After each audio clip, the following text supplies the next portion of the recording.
Kudus waktu dicurahkan itu adalah awal dari akhir zaman, tetapi pada waktu Yesus datang pada kali yang kedua, itu adalah akhir dari akhir zaman. Nah, sekarang posisi hidup kita ada di tahun 2020 dengan banyak peristiwa-peristiwa yang terjadi yang dicatat dalam Alkitab. Ini merupakan persiapan untuk kegenapan kedatangan Kristus pada kali yang kedua. Roh Kudus berperan dengan luar biasa aktif di dalam kehidupan Yohanes. Dan melalui Roh Kudus inilah bahwa Yohanes dapat melihat hal-hal yang akan datang. Jadi pentingnya Roh Kudus, karena Roh Kudus akan memimpin seseorang kepada kebenaran.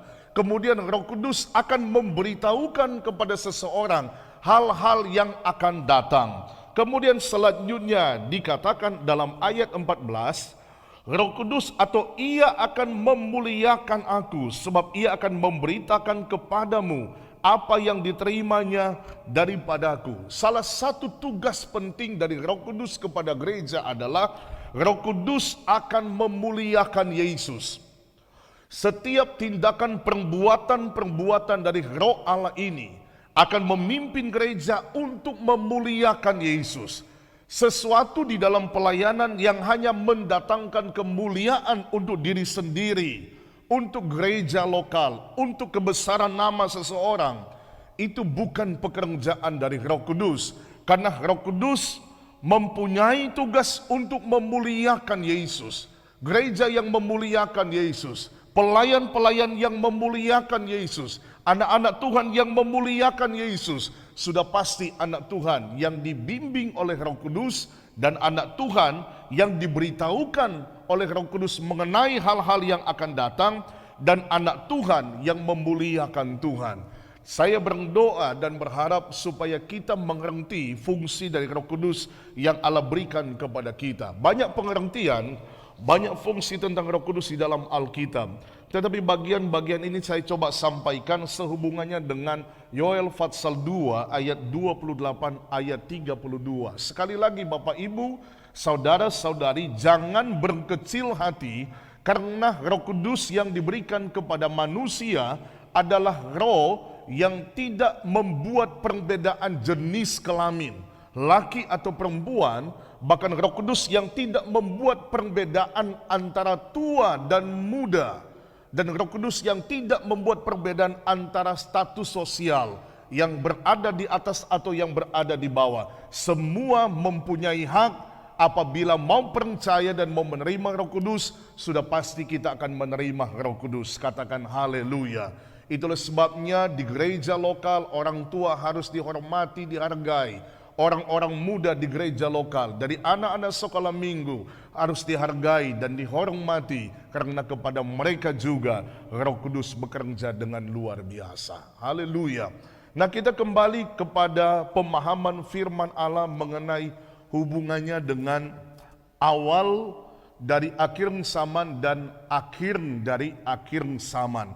Saya rindu kita coba membaca dan memperhatikan ayat-ayat yang akan saya baca pada kesempatan ini.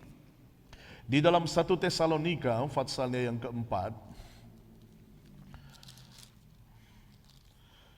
1 Tesalonika pasalnya yang keempat, ayat 13 sampai ayat 14, kemudian akan lanjut ayat 15 sampai ayat 18. Tesalonika pasal 4 ayat 13, ayat 14 saya akan membaca pertama ayat ini dan kita dapat memperhatikan bersama-sama. Berbicara tentang kedatangan Tuhan, saya membaca ayat 13. Selanjutnya kami tidak mau, saudara-saudara, bahwa kamu tidak mengetahui tentang mereka yang meninggal, supaya kamu jangan berduka cita seperti orang-orang lain yang tidak mempunyai pengharapan. Ayat 14, karena jikalau kita percaya, penekanannya adalah karena jikalau kita percaya bahwa Yesus telah mati dan telah bangkit, maka kita percaya juga bahwa mereka yang telah meninggal dalam Yesus akan dikumpulkan Allah bersama-sama dengan Dia. Ayat-ayat ini yang baru kita baca bersama ini adalah ayat-ayat yang menjelaskan mengenai pengharapan. Isi dari pengharapan ini adalah pengharapan tentang kedatangan Tuhan pada kali yang kedua. Nah, kedatangan Tuhan pada kali yang kedua adalah sebuah peristiwa yang dirindukan oleh setiap makhluk yang telah percaya kepada Dia, atau adalah kerinduan dari setiap manusia yang percaya kepada Yesus. Isi pengharapan ini adalah di mana orang-orang yang telah mati di dalam Tuhan bertahun-tahun yang lalu pada zaman dahulu kala atau hari kemarin, mereka adalah orang-orang yang akan dibangkitkan pada waktu Tuhan Yesus datang pada kali yang kedua. Jadi pengharapan gereja atau pengharapan orang percaya adalah pengharapan di mana ketika Kristus datang, orang-orang yang mati di dalam Tuhan akan dibangkitkan. Nah, pemahaman ini disampaikan oleh Rasul Paulus kepada jemaat yang ada di Tesalonika tatkala mereka sedang berduka dari salah satu anggota keluarga mereka yang meninggal. Dan Paulus melihat orang-orang yang berduka ini sepertinya mereka berduka dengan tidak memiliki pengharapan. Mereka berpikir bahwa ketika seseorang mati maka selesai sudah, atau mereka tidak akan berjumpa lagi dengan orang yang telah mati. Tetapi Paulus berkata bahwa saudara-saudara, bahwa kamu tidak mengetahui tentang mereka yang meninggal. Maksudnya adalah Paulus ingin menjelaskan supaya mereka mengerti. Ya, dari ketidaktahuan mereka diajar supaya mereka memahami dan menjadi tahu, supaya mereka jangan berduka cita seperti orang-orang lain yang tidak mempunyai pengharapan. Dan hari-hari ini terlihat dan terkesan begitu kental adanya orang-orang percaya yang kalau anggota keluarganya dipanggil oleh Tuhan, banyak orang berduka terlalu dalam, berlarut-larut, seperti tidak memiliki pengharapan tentang kedatangan Tuhan dan adanya peristiwa tentang kebangkitan orang-orang yang telah mati. Bisa dimahami atau bisa dimaklumi kalau memang benar ada orang-orang yang belum memahami tentang kematian dan kebangkitan seseorang, perlu untuk dimaklumi. Tetapi sebagai orang percaya seharusnya kita sudah tahu bahwa di balik kematian ada kehidupan selama-lamanya bersama dengan Tuhan. Nah, selanjutnya kita akan melihat di dalam ayat yang lain, sebelum kita lanjutkan ayat 15 sampai ayatnya yang ke-18, tercatat dalam Injil Yohanes, ayat-ayat yang menjelaskan tentang kebangkitan orang mati. Injil Yohanes saya akan membacakan untuk saya dan saudara, dan kita dapat mengambil Alkitab masing-masing untuk dapat memperhatikan bersama-sama. Saya membaca dan kita memperhatikan bersama-sama. Di dalam ayatnya yang ke-25 dalam Fatsal 5 Injil Yohanes dikatakan seperti ini. Fatsal 5 ayat 25. Aku berkata kepadamu, sesungguhnya saatnya akan tiba dan sudah tiba, bahwa orang-orang mati akan mendengar suara Anak Allah, dan mereka yang mendengarnya akan hidup. Sebab sama seperti Bapa mempunyai hidup dalam dirinya sendiri, demikian juga diberikannya kepada Anak mempunyai hidup dalam dirinya sendiri. Dan ia telah memberikan kuasa kepadanya untuk menghakimi, karena ia adalah Anak manusia. Janganlah kamu heran akan hal itu, sebab saatnya akan tiba bahwa semua orang yang di dalam kuburan akan mendengar suaranya. Kemudian ayat 29 dibaca, dan mereka yang telah berbuat baik akan keluar dan bangkit untuk hidup yang kekal. Tetapi mereka yang telah berbuat jahat akan bangkit untuk dihukum. Nah, Bapak Ibu saudara-saudari yang diberkati oleh Tuhan, membaca ayat-ayat ini sekali lagi mengingatkan kepada kita bahwa akhir zaman atau kedatangan Tuhan itu adalah suatu hal yang pasti akan terjadi. Dan peristiwa besar pada waktu Yesus datang pada kali yang kedua akan diiringi atau bersamaan dengan kebangkitan orang-orang mati.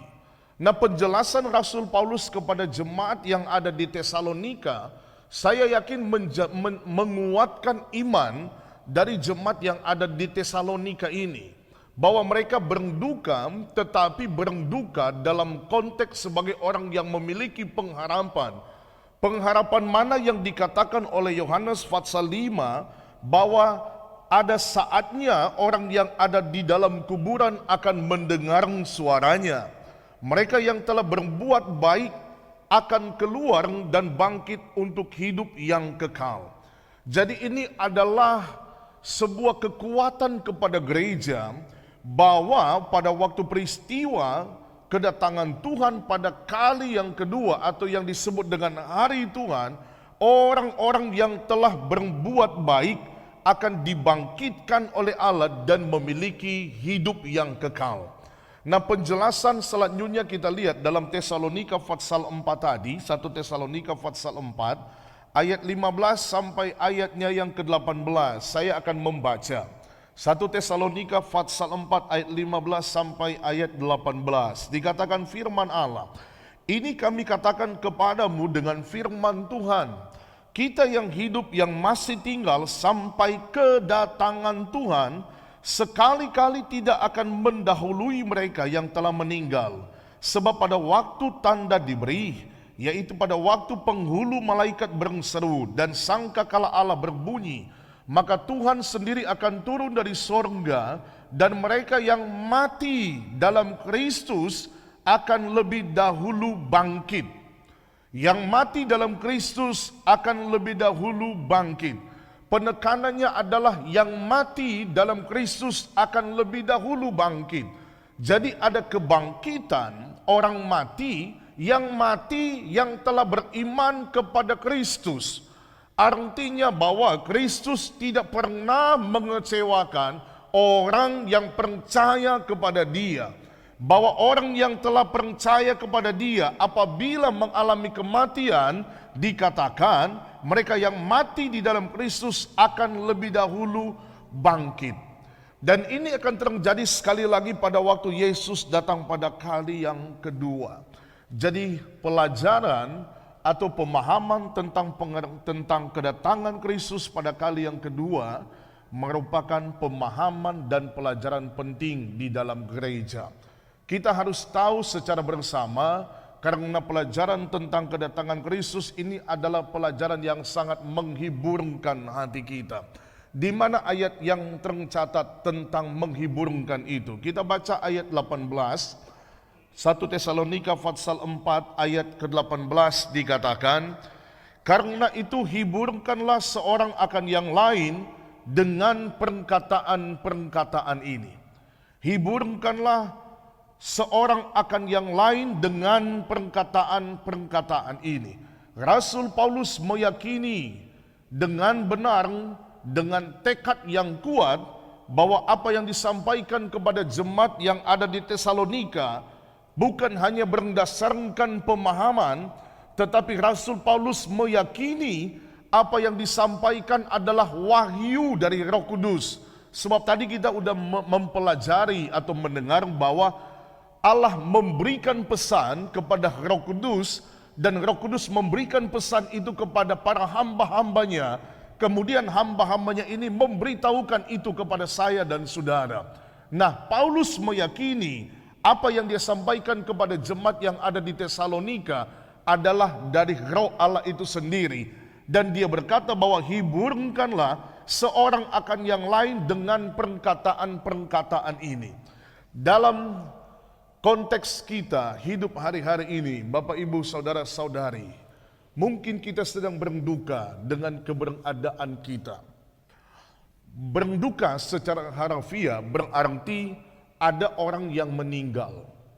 Tetapi secara gambaran mungkin kita sedang berduka dengan peristiwa-peristiwa yang terjadi yang tidak sesuai dengan keinginan kita. Mungkin ada kedukaan-kedukaan rohani yang sedang terjadi. Tetapi saya mempercayai apa yang telah dijelaskan oleh firman Allah. Kita yang ada di dalam Kristus Yesus tidak akan dikecewakan oleh Dia. Ada janji Tuhan yang luar biasa. Ada pengharapan di dalam Dia. yang mati dalam Kristus, yang berduka akan dihiburkan oleh Tuhan. Nah, itulah sebabnya pesan Rasul Paulus kepada jemaat yang ada di Tesalonika, hiburkanlah seorang akan yang lain dengan perkataan-perkataan ini. Sekali lagi saudara ya, kedatangan Kristus merupakan suatu pelajaran yang penting buat gereja Tuhan. Karena kedatangan Kristus adalah sebuah kepastian. Kita mungkin yang sedang berduka hari-hari ini, mari kita hiburkan kedukaan kita dengan kedatangan Tuhan pada kali yang kedua. Katakan haleluya, puji Tuhan. Nah, saudara yang dikasihi oleh Tuhan, kita kembali kepada ayat-ayat pembuka yang kita sudah baca dalam kitab Yoel yang telah digenapi dalam kitab Kisah Para Rasul pasal yang kedua. Saya membaca pasal 2 ayat 1 sampai ayat 4. Kisah Para Rasul pasal 2 ayat 1 sampai ayatnya yang keempat dikatakan seperti ini. Ketika tiba hari Pentakosta, semua orang percaya berkumpul di satu tempat. Hari Pentakosta, orang percaya berkumpul di satu tempat. Seolah-olah ini menjelaskan atau menyaksikan kepada kita bahwa sebagai orang percaya kita harus jadi satu di dalam Dia. Orang percaya harus satu di dalam Tuhan. Tidak boleh ada perpecahan antara sesama anak Tuhan. Karena anak Tuhan itu sifatnya adalah tubuh Kristus. Maka di sini kita melihat orang percaya berkumpul di satu tempat. Kemudian dijelaskan ayat 2, tiba-tiba turunlah dari langit suatu bunyi seperti tiupan angin keras yang memenuhi seluruh rumah di mana mereka duduk. Dan tampaklah kepada mereka lidah-lidah seperti nyala api yang bertebaran dan hinggap pada mereka masing-masing. Ayat 4, maka penuhlah mereka dengan Roh Kudus, lalu mereka mulai berkata-kata dalam bahasa-bahasa lain seperti yang diberikan oleh Roh itu kepada mereka untuk mengatakannya. Peristiwa penggenapan firman Allah ini dari kitab Yoel pasal 2 tadi, ini sekali lagi sudah terjadi pada waktu 2000 tahun yang lalu, bertepatan dengan hari Pentakosta. Ketika Kristus bangkit, 40 hari dia menampakkan diri kepada murid-murid, dan sesudah dia terangkat ke sorga, maka 10 hari sesudah itu Roh Kudus dicurahkan. Selama 10 hari, murid-murid ini berkumpul di satu tempat. Dan kita kenal tempat itu dengan sebutan di kamar loteng Yerusalem. Peristiwa ini merupakan sebuah peristiwa yang sangat luar biasa. Dengan dicurahkannya Roh Kudus kepada manusia, ini menandakan bahwa Allah akan memakai siapa saja untuk menjadi alatnya. Kita ketahui dalam catatan salah satu kitab Perjanjian Lama, nabi kecil, yaitu Nabi Amos, Amos pasal 3 ayatnya yang ke-7. Amos pasal 3 ayat 7 dikatakan bahwa sungguh Tuhan Allah tidak berbuat sesuatu tanpa menyatakan keputusannya kepada hamba-hambanya, para nabi. Jadi pada zaman dulu Allah berbicara hanya melalui kepada para hamba-hambanya. Secara identitas diangkat bahwa hamba-hambanya ini adalah para nabi yang menjadi perpanjangan tangan Allah untuk menyampaikan berita kebenaran firman Allah. Sudah pasti melalui Allah di dalam Roh Kudus menginformasikan kepada hamba-hambanya untuk menyampaikan kebenaran-kebenaran Allah.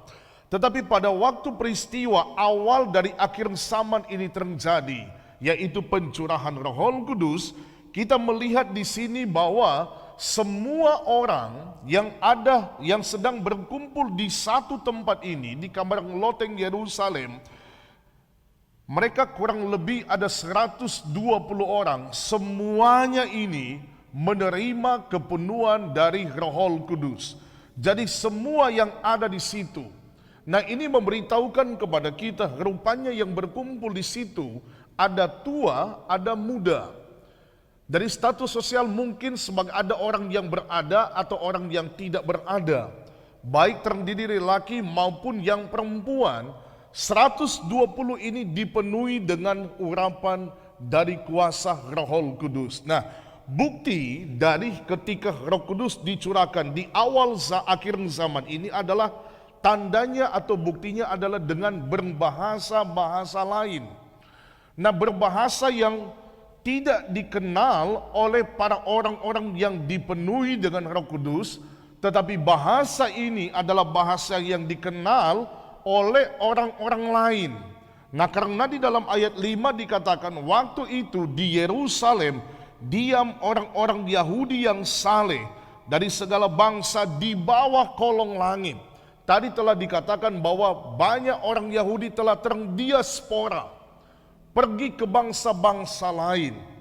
Tetapi saudara, mereka kembali untuk merayakan hari raya ke-50, hari raya Pentakosta.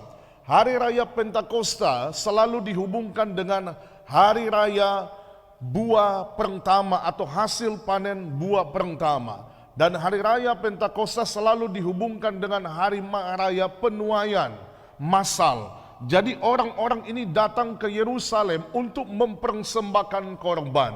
Karena memang kita tahu bersama bahwa ada 3 masa raya besar di tengah-tengah orang Israel.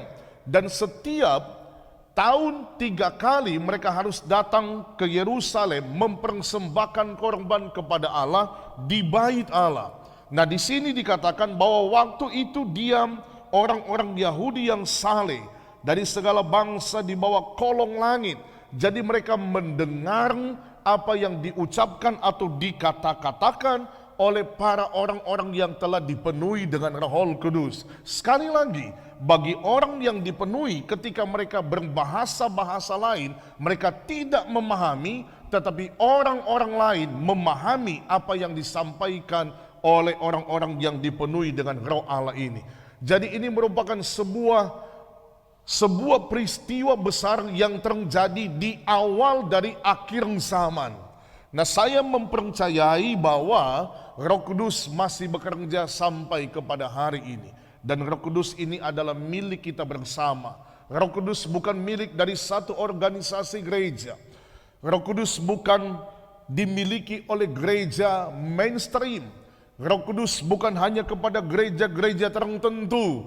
Bukan kepada gereja yang beraliran Pentakosta. Tetapi Roh Kudus diberikan kepada semua manusia yang percaya kepada Yesus, yang telah bertobat, lahir baru, dibaptis, dipenuhkan dengan Roh Kudus. Roh Kudus diberikan kepada semua yang percaya. Katakan haleluya. Nah, penting sekali kita dipenuhi dengan Roh Kudus, saudara. Karena kita sedang menghadapi masa-masa sulit hari-hari ini. Kita belajar dalam kitab Wahyu, ada rahasia-rahasia besar yang belum pernah terjadi, yang sekarang sedang terjadi dan akan terjadi. Nah, peristiwa-peristiwa besar ini dicatat di dalam kitab Wahyu sebagai pewahyuan Allah kepada Rasul Yohanes. Dari sini kita mengetahui bahwa adanya 7 meterai, kemudian adanya 7 sangkakala, kemudian adanya 7 cawan murka Allah yang akan ditumpahkan ke bumi. Nah, semua peristiwa-peristiwa ini adalah peristiwa yang akan mengikuti sampai pada kedatangan Kristus pada kali yang kedua. Dan ada penghukuman-penghukuman besar yang akan terjadi. Dan itu akan terjadi mulai ketika Roh Kudus dicurahkan sampai berakhirnya ketika Kristus datang pada kali yang kedua.